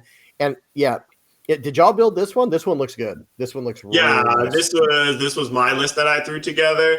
Yeah. And it's just really nice because there's so many cards. Like all the cards that you would want to discard because they're awkward are the cards that the Lucky Roo discards, right? Like the blocker, everything that costs more than 4 other than the 2 Lucky Roos are discarded by this, right? Like the Shanks, the Law, the Beckman, the Rayleighs, any of your 10 drops. Yeah, I like that a lot. And I'm not going to lie, too. Another thing, I was last time I messed with Shanks, and that's been like 2 or 3 months, but I was running the 2-cost event. I was running the 2-cost search of the EB02 events because then I just hit all my top end. Like, yes, it is true you'll miss all your 2K counter bottom end stuff, but it's like, man, if I can just keep the aggression going, because Shanks. Oh, you mean the film searcher event? The film one. Yeah, the film one. Oh, okay. 6 different ones. I thought you were talking about what's kind of funny is there's a 2-cost event that some people have been playing instead of Building Snake. I forget exactly what it's called, where it's like I don't mess around with people who hurt my friends or something. But it's some 2-cost event where it gives a character minus 3,000 power, and then if your opponent still has a character with 6,000 or more power in play, you draw a card. Oh, interesting. Yeah, no, I was running the searcher, the music searchers, man, because early on in Shanks, everyone knows it's like dead turns. It's like a dead turn with Shanks, and that's fine. It's like you just have to embrace it. It is what it is, and that's why. Like I think I was running 4 of the searcher event, and this is the last time. Like I said, not with any of these new cards in here, but I was running 4 of the searcher event over Uda, and I was running 4 of the 3-cost Sanji, and it was just like. So then on my, if I'm going first, then on turn 2, I'm going to at least be able to play something decent out, some type of threat. But if I'm going second, lights out. That's bad news for my opponent because it's going to be, okay, right into my searcher, hopefully, right? And then going into all these 4 calls here, I do like this. I'll have to remess with that list now because this is aggressive. You could definitely find room for the music searcher. Like if you don't want to play the Building Snake, you could cut like Building Snake and maybe the 0-cost event and run 3 copies of the music searcher. That's something that might be like worth testing to try and iron out consistency a little bit. Yeah. Because like the Shanks, the 4-drop Shanks was already like such a huge consistency helper because it gives you a free discard outlet every turn.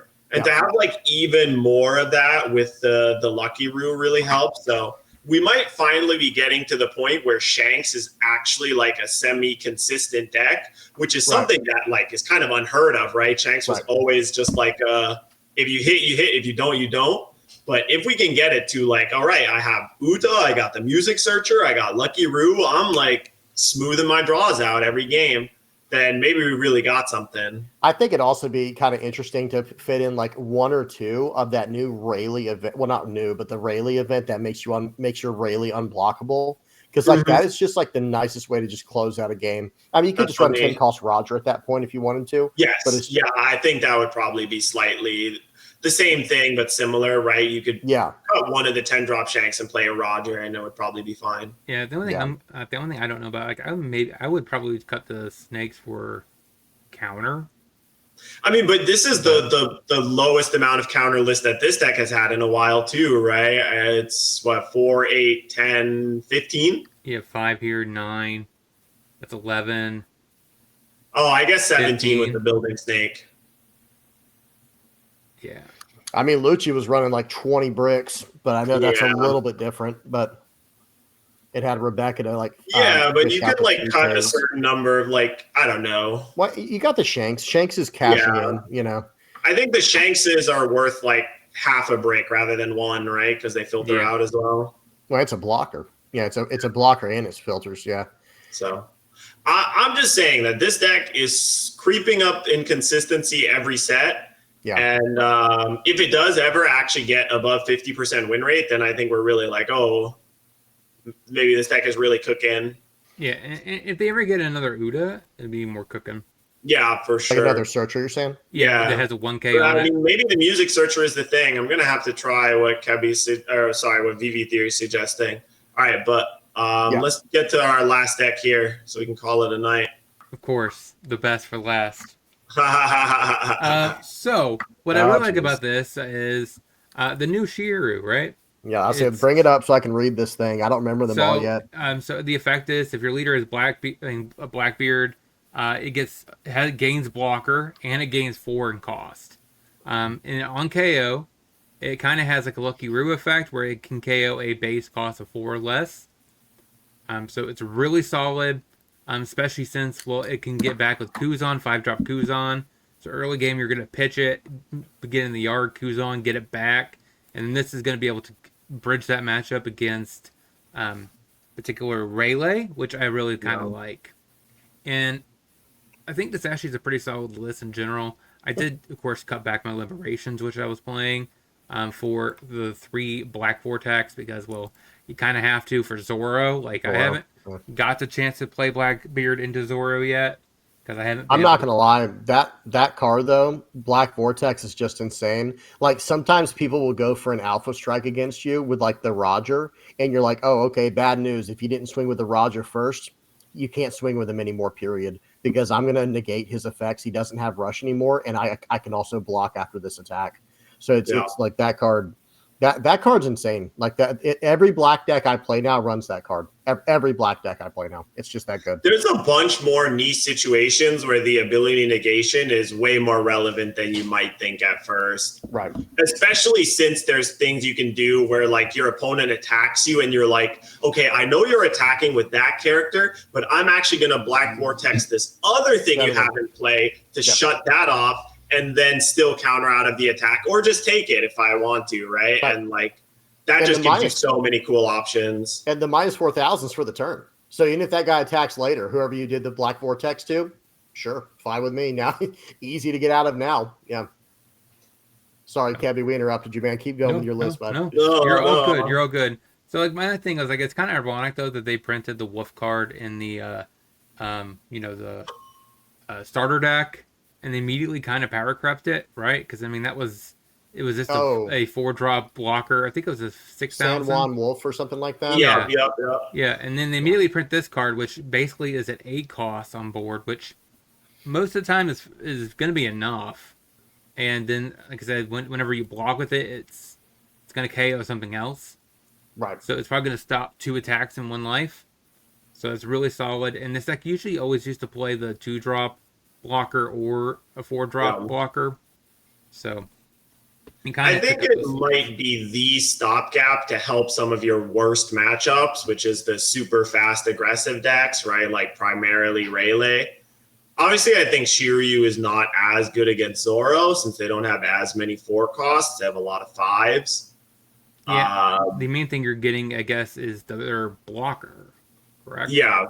is their blockers and stuff. But recycling this card against Rayleigh sounds super good. Like, play it, block with it, pop one of their things, then get a Kuzan back, play another one, and then you like combine that with your dot Qs and your teaches, and maybe you can finally get into a stable spot.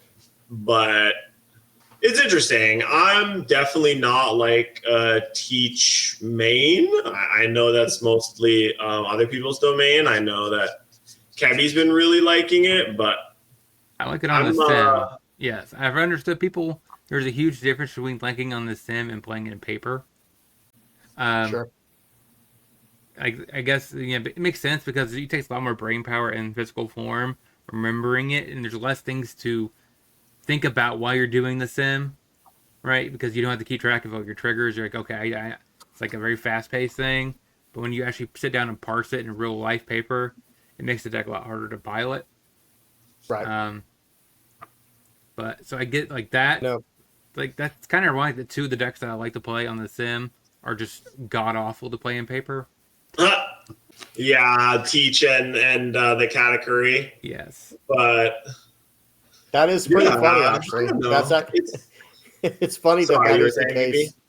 No, I'm saying that's funny. He picked like two decks that are like not fun to play in person, but he loves to play them on the sim. That's hilarious. I actually think. Sorry to interrupt you, by the way. No, you're all good.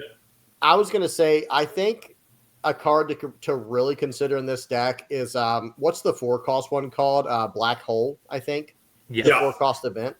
That card has like infinite value, I think, moving forward, because negation. Well, that's a cool emu character you have there. You know what I mean? You'll be able to deal with stuff like that, turning off their effects and stuff to KO them. And, just being able to just negate a blocker for the turn. I can't remember. Now, this was about 3 or 4 weeks ago, I think. I was watching people play. It was like a Blackbeard mirror. And after the game, me and a few people were watching. We're like, hey, man, you had a black hole in hand. You could have just turned off the blocker of their main dude and just gone straight through and won the game with it. Yeah. It wouldn't even have KO'd the character, I don't think. It doesn't matter. Just negate the character's effects. You're home. We're coming through. And it's just that is actually one of the best cards, I think, right now to deal with, especially what's coming up. I know this isn't OP13 just yet. This will be like the little in-between 12.5 or whatever. But OP13, man, I would definitely consider some black holes in here. Even over Tempest Kicks.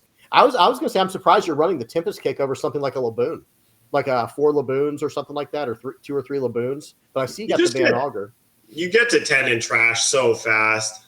Yeah, it's one of those things. Like you could like Tempest Kick can be finger pistol. It can be black hole, or it can be this. Or you could probably do Laboon, but Laboon usually takes a slot of Shiryu for most of the time.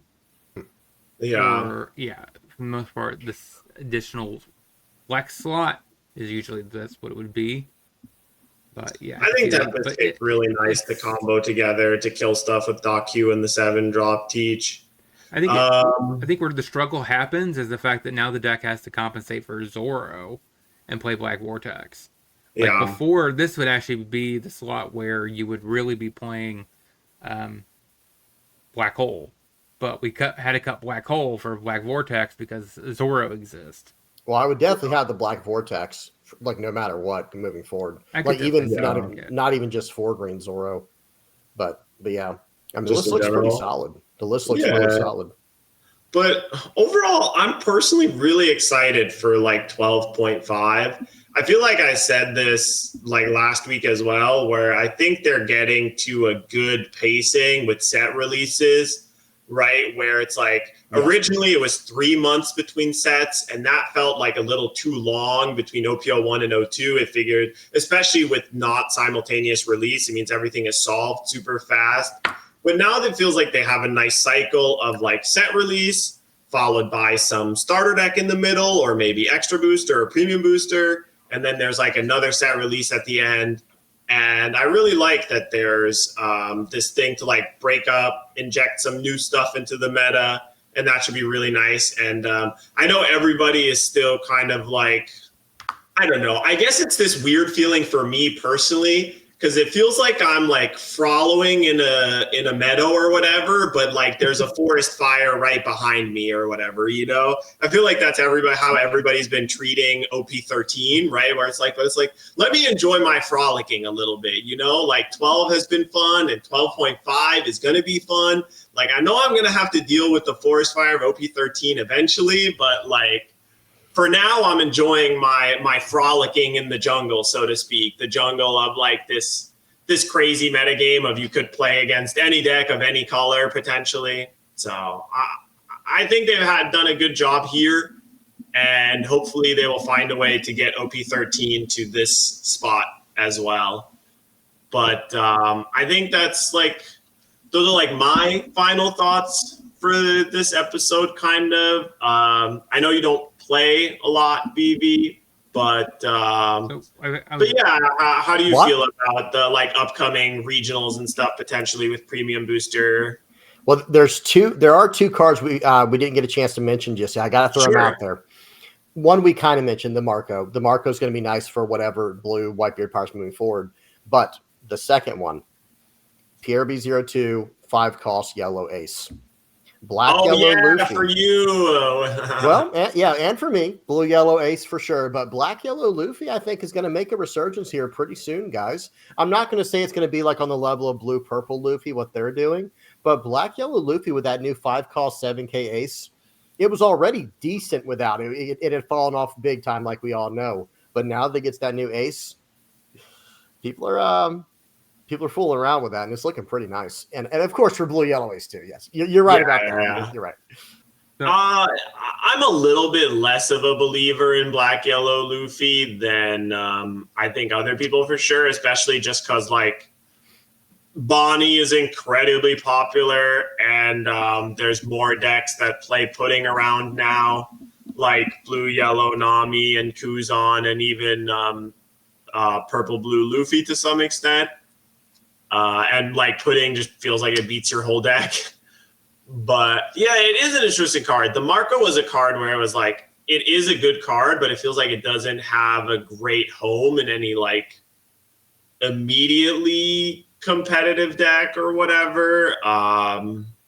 It's like the best deck for it seems to be like either Ace Gate or Red Marco. Blue. Oh, you're saying right now. Yeah. Yeah, for the 12.5. Obviously, it's going to be a staple in blue red ace when that leader comes out, right? Deck. And absolutely busted in that deck. Yeah. But I'm not sure if it makes the cut in blue yellow Nami. It's like a maybe. I don't think it goes in there. No. Yeah, they've kind of been enjoying playing Cavendish because that's searchable off of the Supernova Searcher, the yellow one. They've been doing that in blue yellow Nami a lot. Oh, that's interesting. Well, I didn't even know that. That's actually very that interaction recently. It's been pretty neat. Cavendish is a supernova. You forget that. It's become relevant in OP13 as well because of Zoro Sanji. In OP13, they've been playing supernova Zoro Sanji because the double striking Luffy that untaps 4 Dawn is also a supernova. The secret? Yeah, the secret rare Luffy is also a supernova. Nice. So you can search it with Kid Killer and then bounce the Kid Killer to your hand with Zoro Sanji and restand your double striker. You'll love to see it. You'll love to see it. I just haven't found a great place for the Marco yet. It seems like the best place for it right now is Ace Gate, but I have not seen Ace Gate be either like a leader that people really want to play or even a leader that like I get a lot of people request it. Metagame. Keep in mind, I get a lot of people request it, but I don't. I try not to oblige. The deck is just not my style. I'm sorry, I just don't see it. Sorry, Kevin. What were you saying? Yeah, its leader got banned and got redone, so it would have been probably the best in Nami. Yeah, that's gone. Yeah. So, yeah. I So see. In blue Nami, it was insane for sure. Blocker Marco. Let's go ahead and get into the closing segment, which is the very last question for everybody. Winners, losers of this new PRB set. So I think for the most part, I'll hand them off to VV next, but I would say Smoker's a winner, Shanks is the winner, Luffy purple black Luffy, being purple green Luffy are the winners. In my A lot of opinion, Luffys are winners. A lot of the Luffys. and I think the loser is Bonnie, because Bonnie, I think, loses ground into the matchups where I think got a lot of the advantage, right? So I think grape Luffy would be a lot better into Bonnie now. And as well as Shanks, I think is pretty reasonable, is favored into Bonnie. And also, I would assume Smoker is pretty reasonable into Bonnie. So I would assume the Bonnie gain ground, which is why I would say it's a loser. What do you think, VV? The winners potentially and the losers, in your opinion? So I'm going to go off just the cards that were released, just kind of summarize like that. So I think everything red that's trying to run Kobe, Lucky Roo, or Trafalgar Law, I think those were all really solid cards to include. I'll say it like this. I think red was a winner in general. All three of those cards are just good, period. Green, not as much. We didn't go over all these cards, but there was a Bonnie that came out. That one's okay in certain matchups, right? It's going to be okay. But that new Luffy's probably the best card of all the green stuff. And then the Zoro, the 2K counter blocker, is not terrible either. Blue did not get a whole lot other than the Marco, which, like we were talking about, that's probably not going to be great until OP13. Purple definitely got some good stuff other than pudding. I'm just kidding. No, the pudding's solid too. No, but purple got nothing but good stuff, to be completely fair. Black did as well. The Shiryu, the Gecko Moria we did not talk about, and the Sabo 2K counter, very, very good stuff there all around. Black didn't get really any duds. Yellow, I feel like kind of did. I think they only got the Port Gosti Ace, the 5-cost 7K we were just talking about, and only certain decks are even going to be able to run that, like the ST13 or whatever they're called decks. The Otama is a decent 2K counter, and then in the Boa, also okay, being able to shut down attacks and whatnot. But, I mean, hey, I'll say it like this, just to summarize then. I think red, purple, and black were the biggest winners, and then green, blue, and yellow under that in no particular order. I want to just final closing off that. He made a real good point there. The biggest loser of all of them is Buggy, right? It got a new card and it still is bad. The Mr. 3 Galdino? Ugh. Yes. It got cards and it's still bad. I feel so sorry for Buggy players. It only has a way to help out against it being rested down. So the card can still be KO'd or bottom decked or whatever, but if you try to rest down the blocker, draw 2, right? Trash it and draw 2. Yeah, it's like all right, but really not good enough. I mean, I've seen an interesting list where it was like there was a Marco deck playing that Mr. 2, which was pretty interesting, like in combination with like the Ivankov that plays the 2-cost off the top of your deck. Sure. Like that was all right, but I mean, it's nice that it's not a leader locked effect. It's not like locked to Buggy. You could play it in other decks if you wanted, but yeah, it's pretty medium. It seemed like all the PRB02 cards, for the most part, were like relatively not locked. A few were, but like it seemed like they were trying to make them as universal as possible, which is nice. That's what we should expect from these premium boosters or extra boosters, like help out the whole entire set in some way. So finishing up quickly, to have read winners, losers. Go ahead and go. Yeah, I think I agree. Red seems like a really great winner. There's a lot of really good red cards, and the red cards seem like the best cards. My big four are definitely, Smoker, Shanks, GP Luffy, and to some degree, like Blue Purple Luffy as well, I think gains a decent amount. But it definitely seems like the biggest winners are the like red and green cards, which seems really nice. It's sad that yellow kind of didn't get much, but it helps the colors I like, and the purple Nami I think is a huge consistency help for a lot of decks. So I'm excited for it. I think it's going to be really fun. And like, that's not even talking about like all of the reprints that come out in Premium Booster. The real winner of Premium Booster is all of our freaking wallets, man. Cavendish, all bro. Of these reprints are going to make things cheaper. Like, I've been so focused on the new cards that are coming out in Premium Booster. I honestly had to remind myself that like, oh wait, they're also like reprinting Jack Gatling Luffy and Rayleigh and Cavendish and 9-drop Sanji and Brook. 6-cost Luffy, EB02 Luffy already. I think they're reprinting it. Maybe it's just got the special SP treatment. I forget if it's actually getting reprinted as well. But like, yeah, it's just, you're going to be able to get singles for so cheap. A lot of the singles that were like locking people out of playing certain decks Mr. 2 reprint. Maybe we can finally buy Mr. 2s. So that's the real winner of Premium Booster is all of our wallets. That's for sure. But yeah, Kebby, you want to do the links and stuff, shout outs, and we'll call it? Okay, so at some point we will probably have one of these podcasts coming up. We'll discuss once we get the deck list of the Learn to Play, because they did do a video on showcasing the Zoro versus the Red Luffy. We don't know the exact deck list for that yet. When we get that, we will cover that in a future podcast. Make sure you look at all our con stuff down below, like the links to all of our YouTube channels are there, and all of our Twitches are there if it's applicable. And make sure you follow all of us and go subscribe to each one of us. We are all great content creators, and I think you'll enjoy our stuff. Communities. Vivi already has a huge community, and they're amazing. Go check him out. He live streams 3 days a week. If you want to go ahead and discuss that real quick, you can. Sure. Yeah, guys. I try to put out a video every single day, Monday through Monday, right? Monday through Sunday. I put out a video every single day, and we stream every Monday, Tuesday, and Wednesday over on YouTube. Not on Twitch yet. Maybe next year we'll start messing around with that, but on YouTube. So. And that is the end of the 17th edition of this podcast. We'll be back next week discussing the results from Nationals, because that's next weekend. Nice. Hopefully that's going to be pretty exciting stuff. And we also might cover, like I said, a little bit of the Learn to Play decks if they're actually out by then. And we'll talk to you guys next time.